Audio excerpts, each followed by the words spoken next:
السلام علیکم۔ شروع اللہ کے نام سے جو نہایت مہربان اور رحم والا ہے۔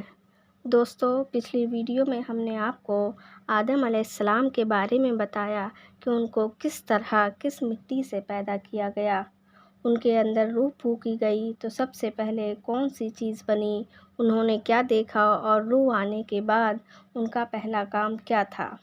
انہیں جب فرشتوں سے سلام کرنے کو کہا تو انہوں نے کیا کیا اور فرشتوں نے کیا جواب دیا، کس طرح فرشتوں نے آدم کی تعظیم میں سجدہ کیا، یہ سب ہم پچھلی ویڈیو میں بتا چکے ہیں۔ اگر آپ نے ویڈیو نہیں دیکھی ہے تو اس کا لنک ہم ڈسکرپشن باکس میں دے دیں گے، آپ وہاں سے جا کے دیکھ اور سن سکتے ہیں۔ تو چلیے آدم علیہ السلام کا واقعہ آگے بتاتے ہیں کیا ہوا۔ جب سارے فرشتوں کو اللہ کا حکم ہوا کہ آدم کو سجدہ کریں تو سارے فرشتوں نے بنا جھجک سجدہ کر لیا، لیکن ان کے درمیان عزازیل نامی جنات کا سردار بھی موجود تھا۔ اس نے آدم کو سجدہ کرنے سے انکار کر دیا۔ وہ تھا تو جنات میں سے لیکن بڑا عالم اور زاہد تھا، جس کی وجہ سے اللہ نے اس کا مرتبہ بڑھا دیا تھا، وہ فرشتوں کے ساتھ رہنے لگا تھا، اس لیے حکم میں وہ بھی شامل تھا۔ اللہ تعالیٰ نے کہا، جب میں نے آدم کو اپنے ہاتھوں سے بنایا تو تم کو کس چیز نے سجدہ کرنے سے روک دیا؟ اس نے کہا، آپ نے مجھے شعلے یعنی آگ سے پیدا کیا ہے اور آدم کو سڑی گلی مٹی سے پیدا کیا، تو میں نسلاً آدم سے بہتر ہوں۔ اس طرح اس نے گھمنڈ اور تکبر کیا۔ اللہ تعالیٰ نے پھر اسے اس کے گھمنڈ کے لیے سزا دی اور اس کا نام ابلیس رکھ دیا، جس کا مطلب انتہائی مایوس ہے۔ اسی وقت اللہ نے ابلیس کو حکم دیا کہ وہ یہاں سے یعنی جنت سے نکل جائے اور کہا، تجھ پر قیامت کے دن تک میری لعنت اور پھٹکار رہے گی۔ اب ابلیس نے اعلان جنگ کر دیا انسانوں کے خلاف، آدم کے خلاف۔ سورہ اعراف آیت نمبر 16 اور 17 میں اس نے کہا کہ اے اللہ، تو نے تو مجھے ملعون تو کیا ہی ہے، مجھ پر تو لعنت کر ہی دی ہے، اب میں بھی تیرے سیدھے راستے پر انہیں گمراہ کرنے آؤں گا۔ مجھ کو قیامت تک کی مہلت دی جائے تاکہ انسان سے اپنا بدلہ لے سکوں، جس کی وجہ سے میں اتنے بڑے مرتبے سے معزول کیا گیا، مجھے جنت سے نکالا گیا۔ اچھا، ابلیس ایک ایسا جن ہے جس کو قیامت کے دن تک زندہ رہنے کی اجازت ہے۔ جناتوں کی عمریں لمبی ہوتی ہیں لیکن وہ بھی مرتے ہیں، لیکن ابلیس کی سب سے لمبی عمر ہے، اتنی کہ وہ قیامت کے دن تک زندہ رہے گا۔ ابلیس نے کہا، یقیناً میں آدم کی تمام اولادوں کو بہکاؤں گا، سوائے ان تھوڑے لوگوں کے جو آپ کے چنے ہوئے پسندیدہ بندے ہوں گے۔ میں اپنی گروہوں کے ساتھ انسانوں پر ان کے آگے سے، ان کے پیچھے سے، ان کے دائیں سے اور ان کے بائیں سے حملہ کروں گا۔ میں ان کو صراط مستقیم پر بیٹھ کر اس طرح بہکاؤں گا کہ وہ تیری صحیح اور سچی عبادت اور بندگی سے ہی بھٹک جائیں گے۔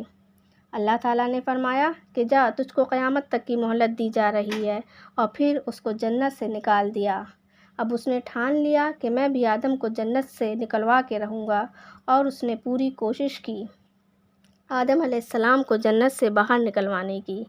حضور صلی اللہ علیہ وسلم نے فرمایا، شیطان انسانوں کے ہر راستے میں بیٹھا ہوا ہوتا ہے، ہم کوئی بھی کام کریں وہ ہر راستے میں ہوتا ہے ہمیں بہکانے کے لیے۔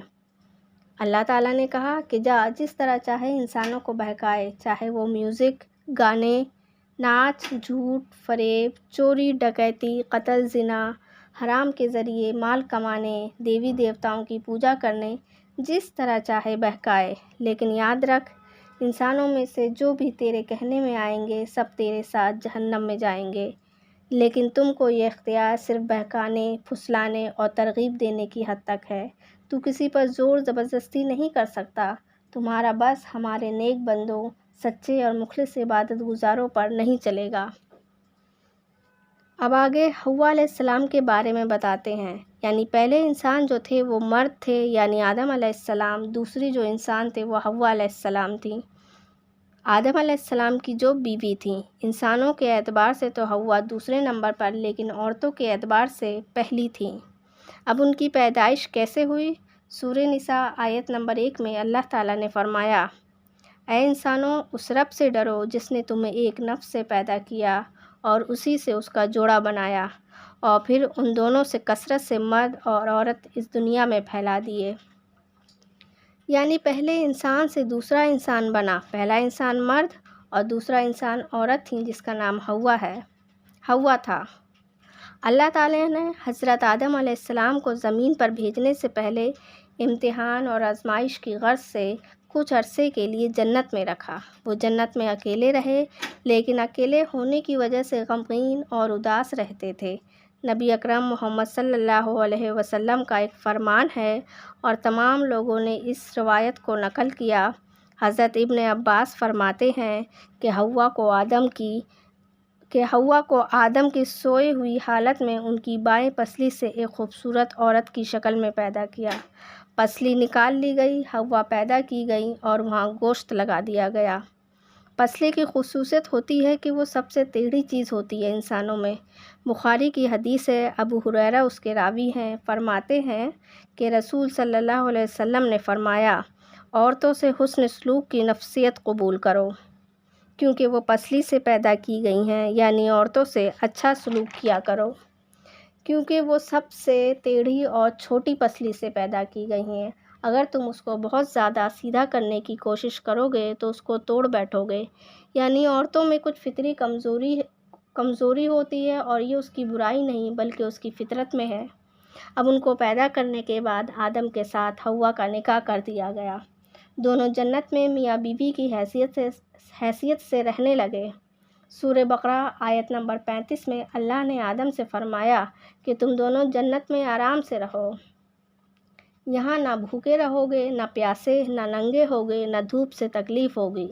جو کچھ جہاں سے جی چاہے کھاؤ پیو، گھومو پھرو اور جس طرح چاہو موج کرو۔ البتہ ایک درخت کی طرف اشارہ کر کے اس کی نشاندہی کر کے فرمایا، اس کے پاس مت جانا اور اس کا پھل نہ کھانا ورنہ سخت گھاٹے میں رہو گے۔ کیوں منع کیا؟ کیونکہ اللہ انہیں آزمانا چاہ رہا تھا۔ جس طرح اللہ نے شراب کو حرام قرار دیا اور اسے پینے سے منع کیا، لیکن اگر ہم اسے پئیں تو ہمیں سزا ملے گی اور اگر نہیں پئیں تو ہمیں اس کا اجر ملے گا، اسی طرح ان کے لیے بھی یہ آزمائش تھی۔ اسی وقت اللہ تعالیٰ نے حضرت آدم اور ان کی بیوی حوا کو یہ بھی سمجھا دیا تھا کہ شیطان یعنی ابلیس تم دونوں کا کھلا دشمن ہے، اس لیے اس کی طرف سے ہوشیار رہنا، اس کے بہکاوے میں مت آنا، ایسا نہ ہو کہ وہ بہکا کے اللہ کی نافرمانی کروائے اور تم دونوں کو جنت سے نکلوا دے۔ بھلا ابلیس اپنے اصلی دشمن یعنی انسانوں کے بابا آدم علیہ السلام کی خوشی اور جنت میں ان کے عیش و آرام کو کیسے دیکھ سکتا تھا؟ ان کی شرمگاہیں ایک دوسرے کے سامنے بے پردہ کرا دینا چاہتا تھا جو اب تک پوشیدہ تھیں۔ اب اس نے بڑی بڑی ترکیبوں سے ان دونوں کو بہکانا شروع کر دیا۔ ان کے دلوں میں وسوسہ ڈال دیا کہ اللہ نے تم دونوں کو اس درخت کا پھل کھانے سے اس لیے منع کر دیا ہے کیونکہ اس کے کھانے کے بعد تم دونوں امر ہو جاؤ گے، ہمیشہ زندہ رہو گے اور ہمیشہ بادشاہت کرو گے، فرشتوں میں شامل ہو جاؤ گے۔ اب کون انسان نہیں چاہے گا کہ وہ ہمیشہ زندہ رہ کر ہمیشہ زندہ رہنے والی بادشاہت اس کو نہ ملے؟ اور اس نے یہ سب باتیں اللہ کی قسم کھا کر کہی اور کہا، میں تمہارا خیر خواہ ہوں، تمہاری خیر چاہتا ہوں۔ بس آدم اور حوا دونوں اللہ کے نام پر دھوکہ کھا گئے اور اللہ نے جو وارننگ دی تھی اس کو بھول گئے۔ آخر کار ابلیس کے بہکاوے میں آ کر اس درخت کا پھل کھا لیا جس کا انہیں منع کیا گیا تھا۔ اس پھل کو کھاتے ہی انہیں جو نورانی بہشتی لباس عطا کیا گیا تھا وہ ان سے چھن گیا۔ ان کے ستر جو اب تک چھپے تھے وہ ایک دوسرے کے سامنے برہنہ ہو گئے، یعنی کھل گئے۔ ان کی شرمگاہیں ایک دوسرے کے سامنے بے پردہ ہو گئیں۔ دونوں جنت کے پتوں سے اپنی شرمگاہیں ڈھکنے لگے۔ اب کیونکہ انہوں نے اس درخت کا پھل کھا لیا تھا تو لہٰذا وہ اب اس جنت میں رہنے کے قابل نہیں رہے، اب جنت چھوڑ کے جانا پڑے گا۔ سورہ اعراف آیت نمبر 24 میں اللہ تعالیٰ نے کہا، اب تم یہاں سے چلے جاؤ اور آج سے تم دونوں ایک دوسرے کے دشمن ہو۔ اور بطور سزا پہ اللہ نے آدم اور حوا علیہ السلام کو حکم دیا کہ آسمان سے زمین پر اتر جاؤ۔ اب ایک مقررہ مدت یعنی قیامت تک تمہارا اور تمہاری اولاد کا ٹھکانہ زمین میں ہی رہے گا۔ اب تمہاری اولاد اسی زمین میں بسر کرے گی، اسی میں مرے گی اور اسی میں سے دوبارہ نکال لی جائے گی۔ ان کے ساتھ اللہ نے ابلیس کو بھی آسمان سے زمین پر اٹھا کر پھینک دیا۔ اللہ نے یہ بھی فرمایا کہ زمین پر قیام کے دوران تمہاری اولاد کے پاس میری طرف سے انبیاء اور رسولوں کے ذریعے جو احکامات و ہدایات پہنچیں تو جو بھی ان پر عمل کرے گا وہ کامیاب رہے گا۔ دنیا اور آخرت دونوں میں اس کو کامیابی ملے گی اور جنت اس کا ٹھکانہ بنے گی۔ لیکن جو شخص ان احکامات پر عمل نہیں کیا بلکہ شیطان کے بہکاوے میں آ کے برے عمل کیا وہ گھاٹے میں رہے گا اور جہنم اس کا ٹھکانہ بنے گی۔ حضرت آدم علیہ السلام اور حوا علیہ السلام نے یہ غلطی بھول چوک کی وجہ سے کی تھی۔ وہ دونوں بہت زیادہ روئے، بہت گڑ گڑائے، تب اللہ نے رحم کر کے انہیں گناہوں استغفار کرنے کو کہا۔ دونوں نے اللہ سے روتے ہوئے، گڑ گڑاتے ہوئے دعا کی۔ سورہ اعراف آیت نمبر 3 میں ہے، جس کے معنی ہیں: ہمارے رب، ہم نے خود اپنے اوپر بہت بڑا ظلم کیا۔ اگر تو ہماری مغفرت نہیں کرے گا اور ہم پر رحم نہ کرے گا تو واقعی ہم نقصان اٹھانے والوں میں سے ہو جائیں گے۔ دعا کرنے کے بعد اللہ نے ان کی دعا سن لی اور انہیں معاف کر کے زمین پر بھیج دیا۔ اس سے یہ ثابت ہوتا ہے کہ گناہ کرنے کے بعد ندامت کے احساس کے ساتھ توبہ و استغفار کرنا اللہ کے نیک بندوں کا طریقہ ہے، اور اس پر اٹل ہو جانا، اس کی تعبیر کرنا شیطانی راستہ ہے۔ حضرت آدم علیہ السلام اور حوا علیہ السلام کے زمین پر اترنے کے بعد اللہ نے ان کی توبہ قبول کر کے ان کو بشارت دے دی۔ وہ دونوں میاں بیوی کی حیثیت سے دنیا میں رہنے لگے اور ان سے سینکڑوں ہزاروں اولادیں دنیا میں پھیلنے لگیں۔ انہی میں 2 بیٹوں قابیل اور حابیل کا تذکرہ قرآن میں موجود ہے، لیکن نام کے ساتھ نہیں ہے۔ البتہ توریت میں ان کا نام یہی بتایا گیا ہے۔ اب اگلی ویڈیو یعنی حضرت آدم علیہ السلام پارٹ 3 میں ہم حابیل اور قابیل کا قصہ بیان کریں گے۔ تب تک کے لیے جڑے رہیے۔ ویڈیو اچھی لگی ہو تو لائک، شیئر اور سبسکرائب ضرور کریں۔ جزاک اللہ خیراً۔ اللہ حافظ۔